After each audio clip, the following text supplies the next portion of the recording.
So one of my friends, he hit me up and he was like, yo, he said, I feel like there's a lot of things that you don't talk about that I feel like you should give the full detail about. And he just was like, dig real deep because he knows the full story and the extent of everything behind my robbery, but I never really put it out there. And when you go and do interviews and stuff like that, you're never ever gonna really get to, put it out and say it in full. But I feel like that's a good idea, and I feel like that's something I want to share with the world because I feel like this is something that it's just good to know that things like this happen so that you just never think that it's just sweet and you take life for granted. Um till this day, I'm not gonna lie, I think about my robbery every single day. A day does not go by where I don't think about that moment. I mean, I sit there and dwell on it and talk about it, but a day doesn't go by where I'm like, wow, I can't believe I really almost lost my life, you know? But I'll never forget it. It was April 3rd, 2018. I remember like it was yesterday, but I'm going to kind of set up everything that led to it. I remember I moved to New Jersey. I was in Fort Lee. I was living in the Modern, and the Modern, that was like the new hot spot. But it wasn't even hot. Like, I ain't gonna lie, I was one of like the first urban people to move into that building in New Jersey, and a lot of people ain't know about it. I was like it was probably like two black people in the building, and everybody else was Asian. And I was in there. I loved it. It felt brand new. It was a high rise. It was me moving back to, Jersey, New York City. So it felt like a fresh new start because it felt like, okay, I'm not living in Brooklyn and in like a slumming kind of area. I'm in a nice part of Jersey. I got a view and it feels good. So I remember I had a booking. This is when I had dropped Hunted and I was booked a lot. I was running myself into the ground. I had a booking in the Bronx, El Sasa Con Fuego. That was the name of the club. I'm not Spanish. Who knows if I said it right? But I had the booking, and anytime I had bookings in New York, yo, I would have. I'm not even exaggerating. It would be at least 30 people with me every single time I was booked in New York. So, you know, everybody who knows me out there. Anytime I have stuff out there, because it's like that's where I'm from, family, friends, everybody, they pull up, they link up, and it's a movie. So I remember I was trying out a new chef. Shout out to Corey at the time. It was like my first week having a chef, and I was like, I think this was like his third day cooking with me. So I was like, yo, I have a show tonight. If you want to roll, you can roll. You know what I'm saying? He was like, oh, I would love to. I'm like, all right, cool. So that night, after he cooked, whatever, he had some clothes, he stayed. What's it called? It was me and him and my security and everybody. Because I lived across a bridge and to get to where you had to pay the toll and all of this stuff, it was expensive and everyone was complaining. I was like, yo, y'all stay on the other side of the bridge. I'm gonna meet y'all there, right? So me and my stylist, Messiah, he was there too. He had brought my clothes, so it was me, Messiah, and Corey, my chef. We get in the car, we leave. I had my red Benz. I drive there. As soon as I pull up, a bunch of cars, everybody's waiting for me. So our valet is probably like 30 people just waiting for me. We all go in. And this is when it was me and Juju was hosting it. It was lit. We had a good vibe. It was a good energy. It was a great night. Um, we partied till like 1:32. I performed. It was time to leave. My security, everybody. I'm like, y'all don't gotta follow me home. I'm good. You know what I'm saying? So they follow me like, maybe halfway. And then as we driving, they making sure no one's following me. And then we split off. So I'm like, all right, cool. They do that. I pull up to the building, and the building, there was like a arm gate. So you had to, like, I had the sensor on the car. the arm gate goes up, and there was two of them. So there's the first chain gate, then an arm gate that goes up. I drive in, and I remember in that building, I was in a penthouse. So I had like, my parking was pretty, like only like one flight up from the entry level. So I went around like 1.5 times, boom, boom. I pull up, I reverse, I back in, sitting there, and I didn't like park and get out my car right away. I parked, and then I was just sitting there on my phone, on Instagram, and it was only me and my chef in the car at the time, me and Corey. So we sitting there. I'm on the phone for like 10 minutes. I'm going through all the pictures I took. I'm posting stuff to, everything that I had to promote the night. And I'm thanking the promoters, all of that. So I'm like, come on, let's go. I get out the car. And then when I get out of the car, I'm still kind of looking down.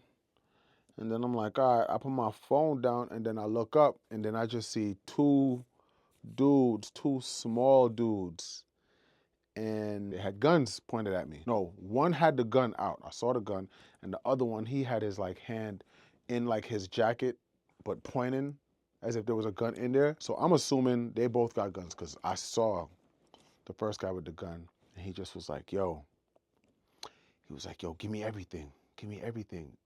And I'm like, I could not believe it. Like, till this day, I've never ever reached a level of shock like that. So he's just like, yo, give me everything, give me everything. And I had a bunch of rings on, my watch, bracelets, chain. So I'm there like this. I have my hands up. I swear it's like my life was flashing before my eyes. I take off my rings. I take off my bracelets. I take off my watch. And then he got like the gun on me like this. And then he's like checking. He put his hands in my pockets. He's checking me and all of that. And then the other one, he's there like, and I'm there like, yo, my hands are tied. I can't do nothing. I'm like, he's right in front of me with the gun. And then the other guy is like to the side. And then my chef is there. And my chef, he's petrified. As I'm coming out the car too, when I came out, I had my money in my hand. I had the back end from the club. So I had a couple $1,000s in my hand. So as soon as like, he saw me, the first thing he did, he took the money, he put the money in, and he was telling me to take up the jewelry. He made me take up the chain. He was like telling me not to look up because he had a hoodie on, but his face was still kind of like exposed a little bit. The other one, he had a hoodie on him, but then it was closed all the way. And I'm just like this, and I'm just giving him everything. I'm like, yo, take whatever you want. I had on this big red fur coat. I'm like, man, take the coat, take anything. So then he's taking everything, I'm giving it to him, and he tells me to lay on the floor. So when he tells me to lay on the floor, I'm like, oh my goodness. I said, I cannot believe I'm about to die right now. I just want to tell this story. I don't want to like be emotional while I'm telling it. I just want to get through this. And the thing that makes it just 100 times harder is that as like this robbery is going on, like my uncle was just killed in a robbery 6 months prior. That was the reason I even moved to New York, because I was living in LA and my uncle was in LA. And when that happened, I just was like, I'm done. I don't need to be in California anymore. My uncle was killed in a robbery. So I'm here, like, I'm feeling like him and I'm thinking about it.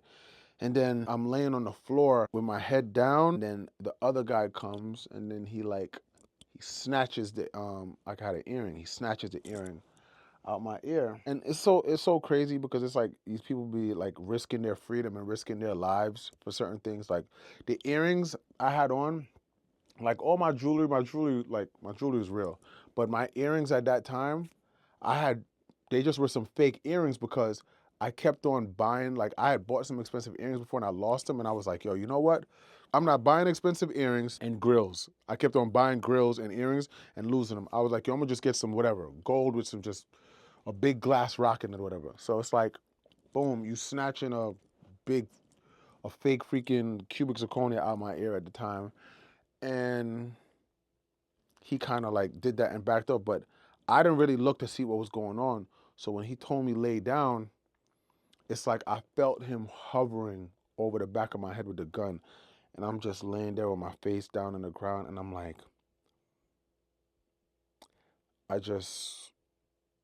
the first thing I'm thinking about is my mother and my sister. Cause I'm like,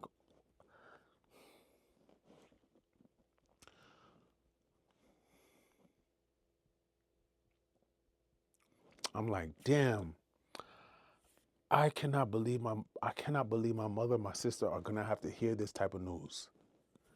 And that was like the worst feeling just thinking that. So I'm there laying and I'm like, oh my God, he's about to shoot me in the back of the head. Cause I'm like, you got the jewelry, you got everything already. I wasn't putting up a fight, I didn't have nothing on me. So I'm like, why are you telling me lay down on the floor? So it's like lay down on the floor, face down. I'm like, damn. And then I'm just laying there and I swear it was like the longest, like it felt like I was on the floor for like an hour. In all actuality, I probably was on the floor for like 10 to 15 seconds. So I'm here like this, and then I look to the side and I don't see his feet anymore. I didn't hear him run or nothing. So I kind of peek, I see them running, and I'm like, oh my God, thank you, God, thank you, God.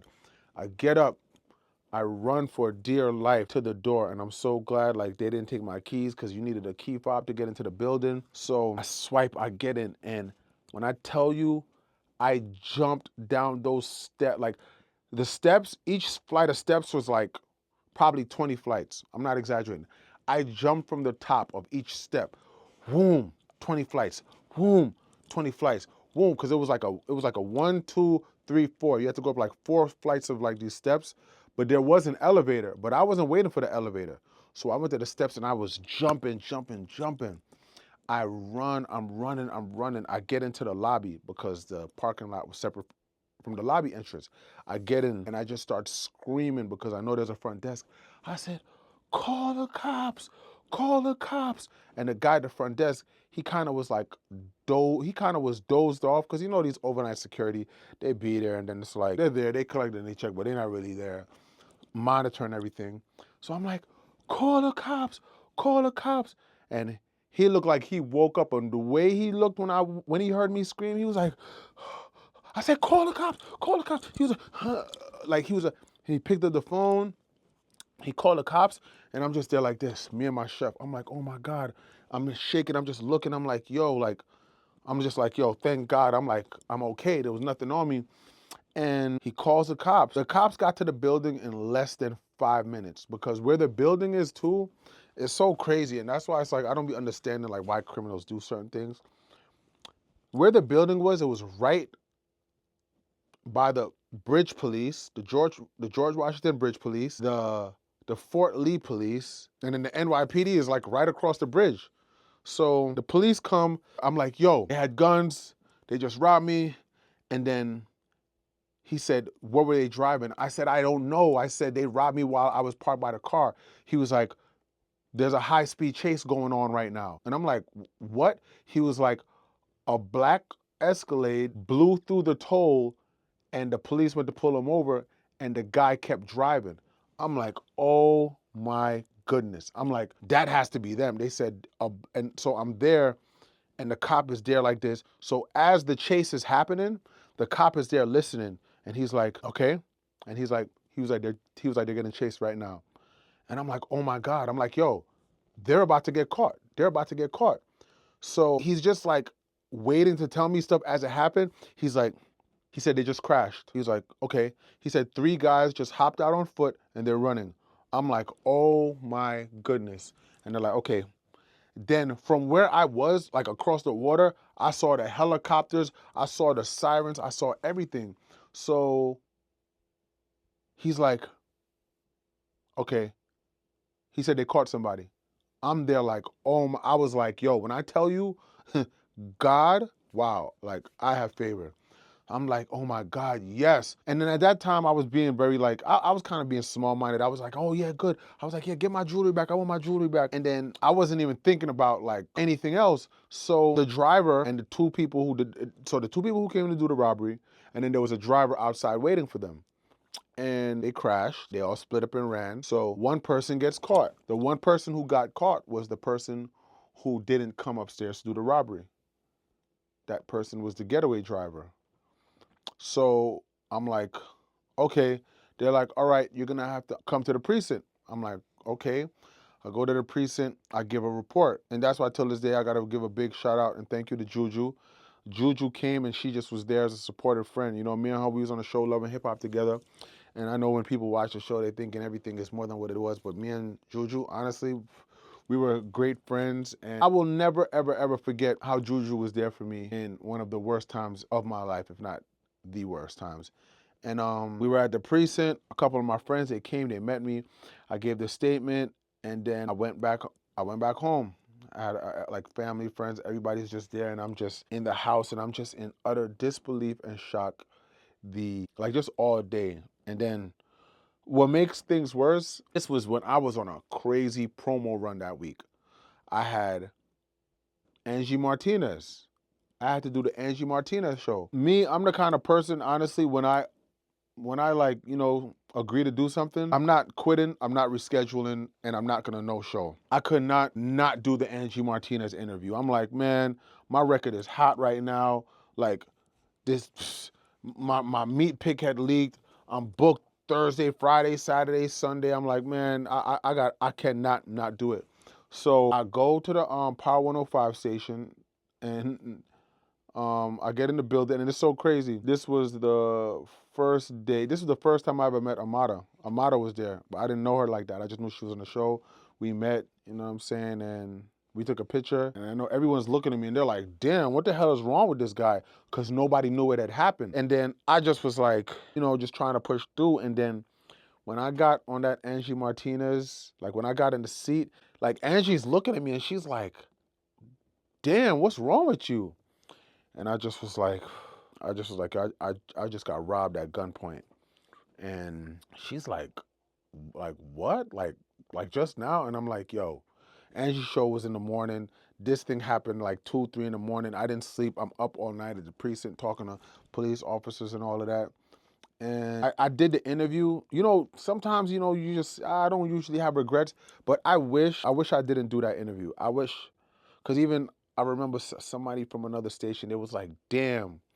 They were like, yo, you should have just took that time to yourself, because it's like I went on the Angie Martinez, I did it. I expressed what happened, what I went through, and you know how black people are. It's funny. Like it became a joke, like, and it kind of, you know, stifled what I was doing at the moment, because that's all everyone was stuck on. You know what I'm saying? And it's like, that's one thing I hate about about us as black people. It's like they thrive off of people going through, you know, horrible things. But, you know, I did the Angie Martinez interview, and then the police called me. They said, hey, we want you to come and we want you to look at some pictures. I'm like, all right. So I go to the police precinct, and they say to me, okay, we got some pictures. We want to show you some pictures. Tell us if any of these look familiar. And I'm like, man, I'm a try, but oh, like shit, I was in so much shock that it's just, you know, who knows. So they show me the pictures. I'm like, I don't know, I think.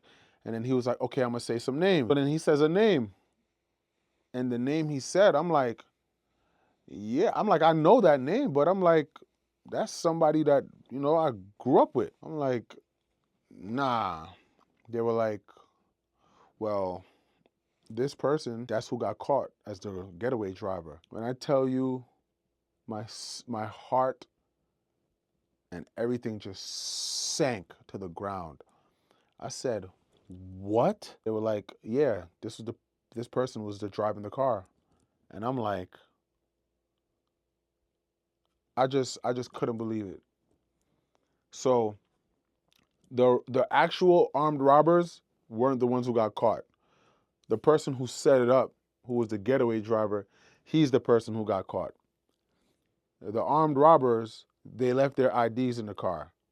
They got caught like that. The police went, found them. It took them a week. They picked them up, locked them all up, and then you know, they held them. I think one of them took a plea. He agreed to tell everything that was going on and the whole plan and all of that. And it's crazy because I just was like, yo, how? Like, how did this happen? And like, how did, you know, like, they know the movements and all that.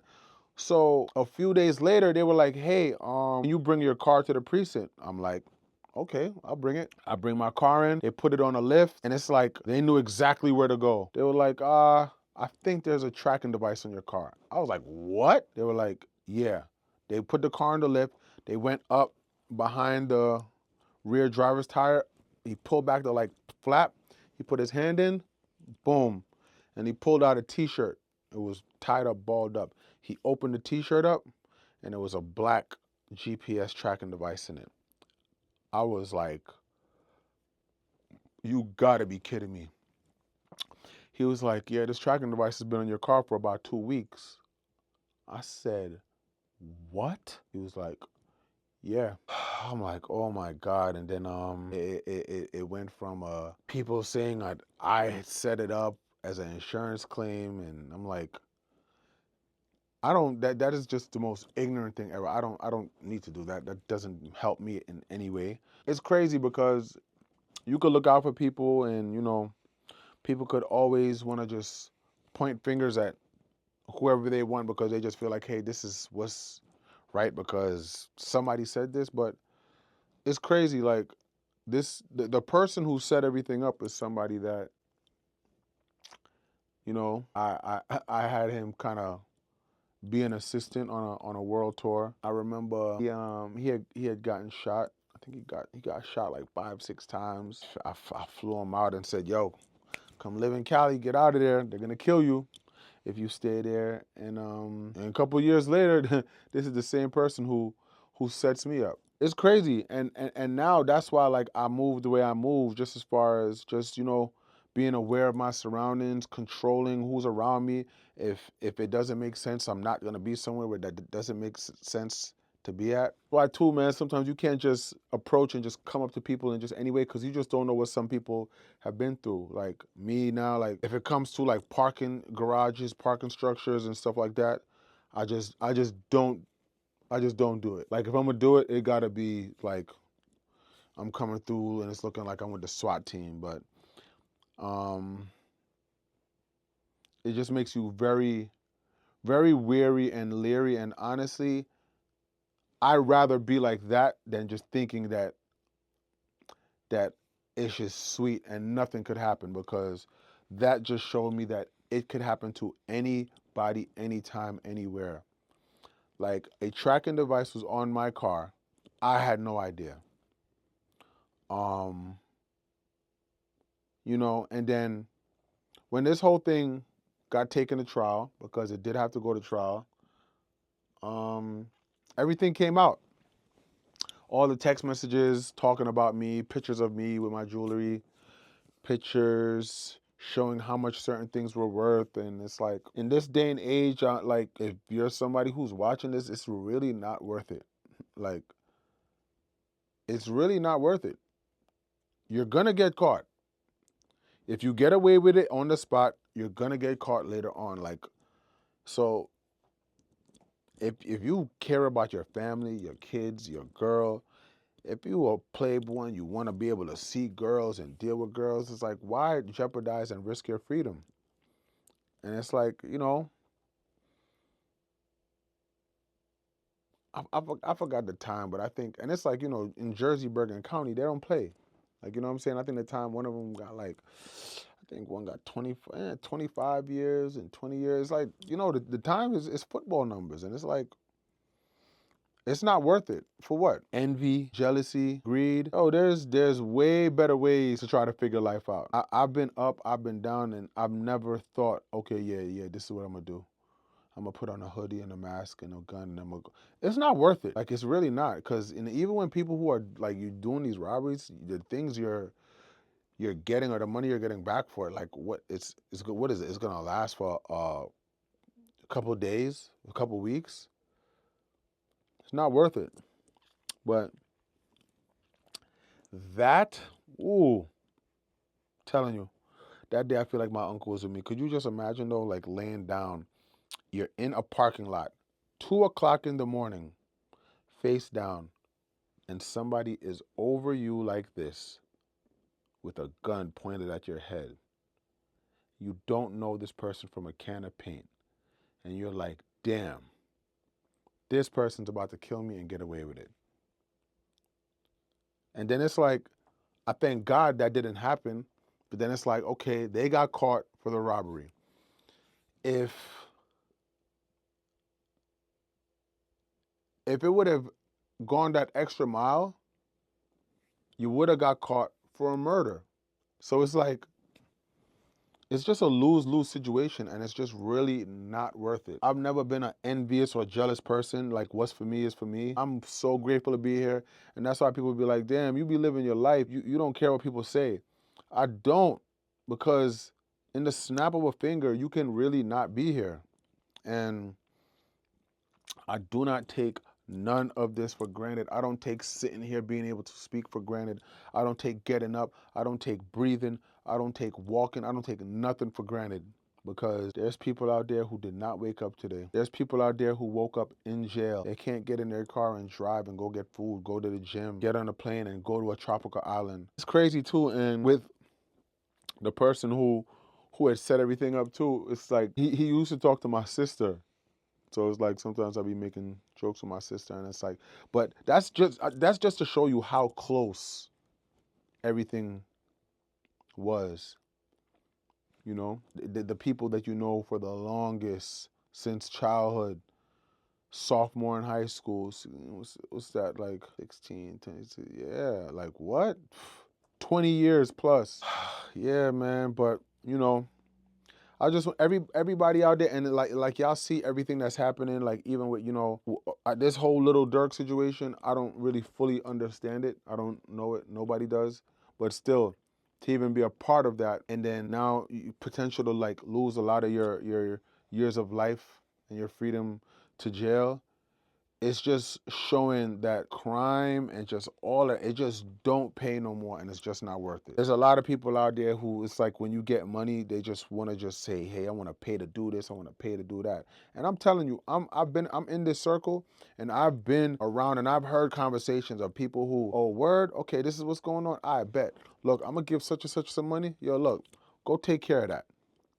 Whether it's just to go do something to somebody's car or scare them or whatever, like that's really how it is. Like that's the game out here. So out here, you gotta stay humble, but at the same time stay dangerous. Like I don't, promote violence. That's not even what I'm on, but sometimes you gotta move with people who don't care. Because there are some people out there who don't care. We gotta try to stay protected, stay prayed up, and at the same time stay on the offense and just do things that make sense. Be places that make sense to be at.